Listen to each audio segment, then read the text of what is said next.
Hey guys, today I want to talk about Pokemon investing. Everyone hates when I talk about Pokemon investing, but I really want to talk about the reason why 99% of investors will fail. And to make this statement, I first have to define what I mean by fail because a lot of people might see it differently.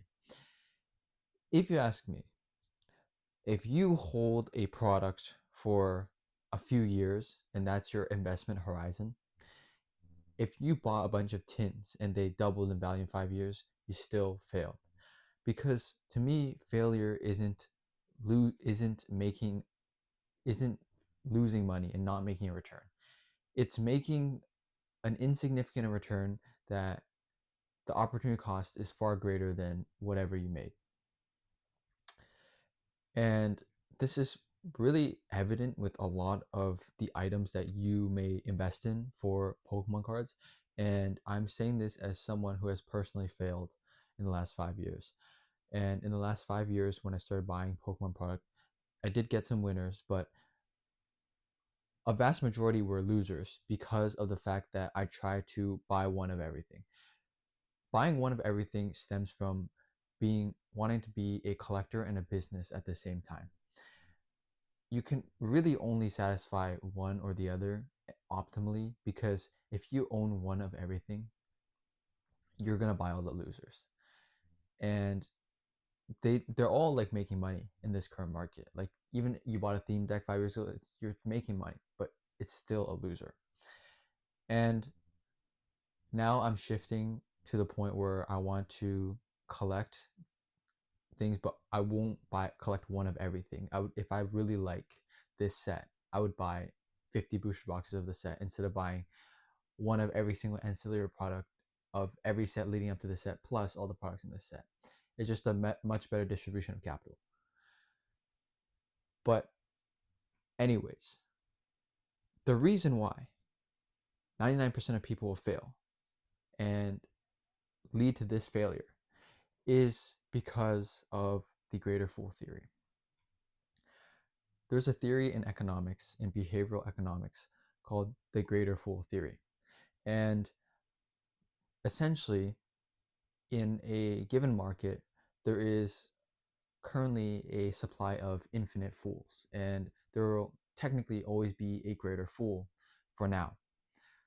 In a market that is so hot as the Pokemon market right now, if you were to buy a tin, a collection box, a theme deck, a booster box, whatever it is, there will be a greater fool for sure that will pay a higher price and you will make a profit.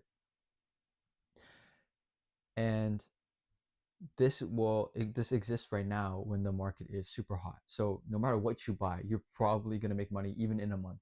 Not even talking about a 5 year horizon, but in a month, you will be making money. And you'll be able to sell that and you'll make a profit because there's going to be a greater fool. But in most markets where there is this apparent theory, usually there is an end, because the point of the greater fool theory is that there are fools because they're buying at a higher and higher price, hoping to sell to someone else at a higher price when there is no intrinsic value to the item. And this often is associated with crypto and like even fine art, which is kind of similar. Fine arts as collectibles, where a lot of super rich people, they may buy a piece of art for $50 million, and then 3 years from now it's worth 1 million or less, because there's no greater, the greater fools have been exhausted and they were the greatest fool. And some people may argue that it differs in Pokemon because there's intrinsic value in the cards. And I guess that depends how you look at intrinsic value, because technically you could say the intrinsic value of these cards is the paper and what it's worth that it's printed on, because I can use it as toilet paper instead of cards. Or you can say the intrinsic value is the MSRP, because kids are willing to pay MSRP for the product to open just for enjoyment. Whatever it is, you can say there's some intrinsic value, but your 151 UPC does not have an intrinsic value of $1,000, no matter how you slice it. So basically, either way, you'll be should eventually be a greater fool. And this applies. See, the reason why I'm saying 99% of people fail, because not only if you're one of the fools that is like sitting on theme decks like myself. You see, I got a bunch of theme decks up there. If you're a fool like that buying theme decks, then you're already lost. Like, not even talking about the good investments now, and you become a fool later on. You're already a fool now, because get rid of that now, because you're gonna lose. And if you do manage to sell it in 5 years, you're probably losing money, or you're gonna barely make any money. But even speaking on the bigger ticket items, uh like like 151 UPCs, evolving skies packs, 151 ETBs, prismatic ETBs, products like that, that everyone is super bullish on, because there's a good everyone has a great sees a great investment horizon on these products. I still think 99% of people will fall into this greater fool theory, because they don't sell at the right time. And I've talked about this before, because I'm talking about like the lack of liquidity of the products at a certain point in the market, which is true, because at a certain point where things are too expensive and people are priced out, even if you can get full market value, because a lot of people talk about, oh, you might like you can get 80% of market, whatever, blah blah. But if you have like 1,000 of these boxes that are worth $10,000 each, even if there was the buyer that was willing to pay under market, you still can't offload that many at once. It's near impossible to exit. And it's fine if you have one item. Yeah, sure, you can probably exit 80% market for sure. Maybe even get 90 or 100% of market 5 years down the road. But if you're like a serious investor and you buy a lot of it, your exit is going to be very difficult, unless you slowly sell out in the right times. And then and so that in that way you won't be the greatest fool. And I would like to practice this personally. And I've been saying this and saying that I will sell the majority. 95% of my investments will be sold, or at least turned over into new inventory. Not because I want to be a flipper, like everyone else is talking about, all these flippers right now. It's genuinely because at a certain point, it's just not worth it. Because even at a certain point, even the best of products will become illiquid, even if the value is there. And so, number one, the greatest fools are the ones that buy the terrible products that anyone can tell they're terrible investments, and they hold on to them. The next people that will be fools is when they overhold the good investments. Because, for example, if a 151 ETB is worth $1,000 right now, let's just say, if it's worth 1,000, in 5 years it's worth only 1,500. So you made a terrible return in the next 5 years. Maybe in another 5 years, so 10 years from now, it's worth 10,000. But a lot of people are left being fools, because they have to sell within the 5-6 year period, and they can't hold to the very end of the life where it truly reaches the maximal value. Plus, no one knows what the maximal value, what's the roof for a lot of these products. Nobody knows. And then the last point I wanted to bring up, for the reason why you shouldn't even fear, like, there is no reason to end up being one of the greatest fools, because there is immediate reason that you should sell today. And the people probably already typing their hate comments saying that, I just want everyone to sell their product so that this rises, or so that I can buy it. If you notice, a lot of stores right now are buying at 80%, like mass collection. You have any collection, they'll buy at 80%. But they're not buying to hold. They're buying to turn it over now, because people people will buy it right now. Like, seriously, you can go to like any store, any convention, and these people will buy from you at 80%, as much as you want to sell them. People have been buying, the big the big boys have been buying, $500,000 collections, $1,000,000 collections at 80%, because they can go and take their platform and sell at 100% of market, or 110, 120%, and make a really good margin. They can make 20 to 40% with doing no work, because you're coming to them and selling the product to them, and they just literally just have to list it and it'll sell because they have the platform, and right now the market is so crazy. So no, they're not buying at 80%. If you anyone thought that they're buying 80% to hold forever, no, because they don't want to be the fools. They're not going to sink capital into it now when the market is so high to hold for 5, 10 years.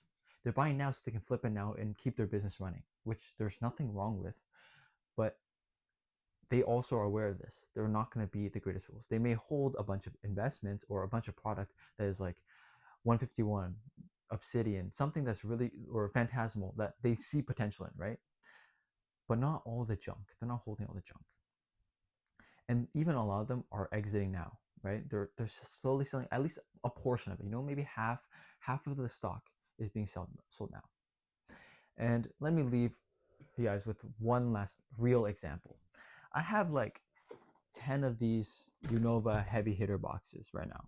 And when I was buying like 40 Charizard UPCs because I said they were ridiculously undervalued, people who are scalping these Charizard UPCs also scalp these boxes from Costco. And so they're offering them to me for $10 a piece, $100 a piece. And so I bought like this one guy who was selling me like 10 UPCs, also had 10 of these. So I was like, you know what? You have 10, I'll take them. So I currently have 10 of these for 100 each. And if I went to sell them right now, I could get like 160 for them. But if I broke down the packs and sold the packs, I can get like 200 for the whole box. And I bought them a month and a half ago. So a month and a half later, and I can make a 200% return. I can double my money. So let's say that take 2 months for me to make 100% return. So I double my money. That means in a year I can make 600%. I can 6x my money. And you don't have to stoop down to the degree of flippers where you have to constantly every single day go out there, find those deals, flip it for $5, flip it for $10, flip it for a 5% margin. You literally just buy good products. So I'm still saying you buy the good products. You buy your 150 when you buy your... The camera died. But basically, I was saying you still buy your good products. And instead of holding them for 5 years, you just sell them now because the market is hot. The market is hot. You make your 100% margin, you double your money. Do that 6 times in a year. Just buy your same thing, but just do it 6 times in a year. And you're going to make far more returns than you will from holding it for the 5 years. Plus, cash is king. If you are holding cash, like you can, flip it, double your money, realize, oh, maybe that wasn't a good investment and I just got lucky, and then put it somewhere else. So basically, you're drastically reducing your risk because if you're turning over inventory once every 2 months, or rather than once every 5 years, the chance that you end up the greatest fool is very, very low. It's almost eliminated. Plus, you can make the same margins or more. It just requires a tiny bit more effort. It's so tiny because right now the market is so hot.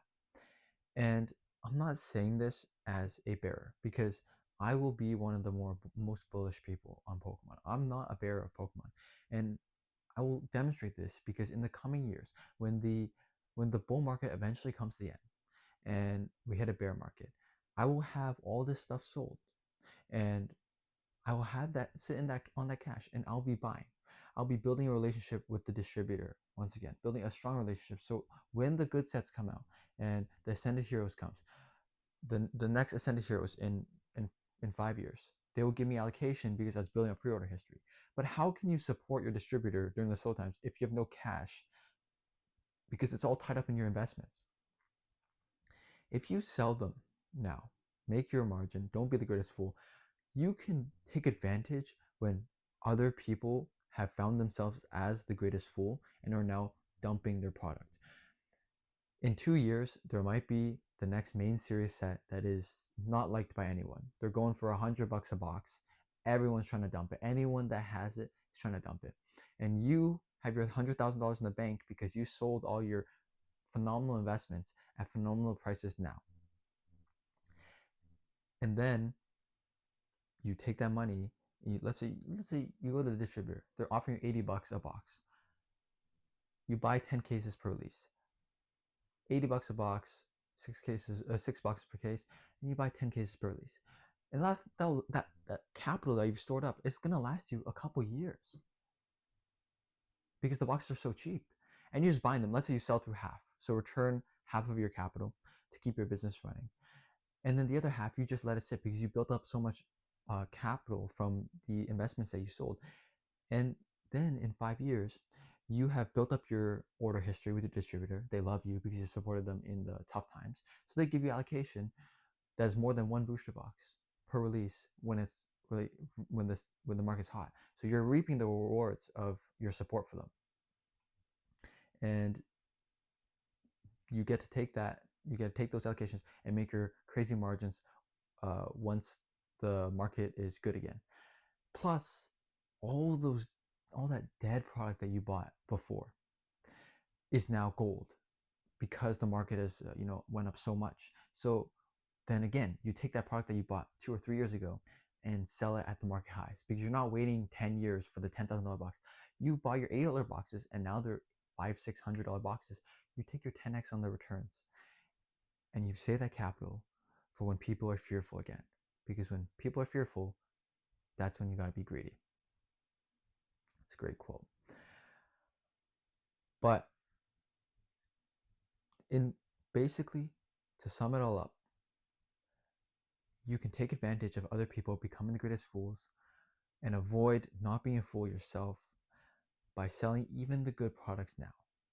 Cash will always be better because there's always going to be better opportunities, and missing out should never be one of your biggest fears. And let me just give an example for that. If you have $150,000 in inventory right now, let's say you really, really believe in X amount of your product. So keep $50,000 in product that you really, really believe in, just because you want to see it appreciate and you enjoy having it. Sure. Sell the other 100,000. Put 100,000 in the bank. Put in your treasury bills, something like that. Make some interest on it. Then you wait 2 years, the market crashes. You now can deploy $100,000 of capital into the crashed market. Or it doesn't crash for another 3-5 years. But now you want to buy a house. Now you can put down that down payment on your house and buy the house because you have 100,000 in the bank. Either way, you'll never regret having loads of cash in the bank. So that's all I really have to say. 99% of people fail because they're chasing profits that are unreasonable and not necessary when there's a easier path right there that they just don't see. So don't be the greatest fool. Sell your investments at great prices, full market price, and buy in again when the price is right. Let me know what you guys think about it in the comments. That's my take. Subscribe to join the journey.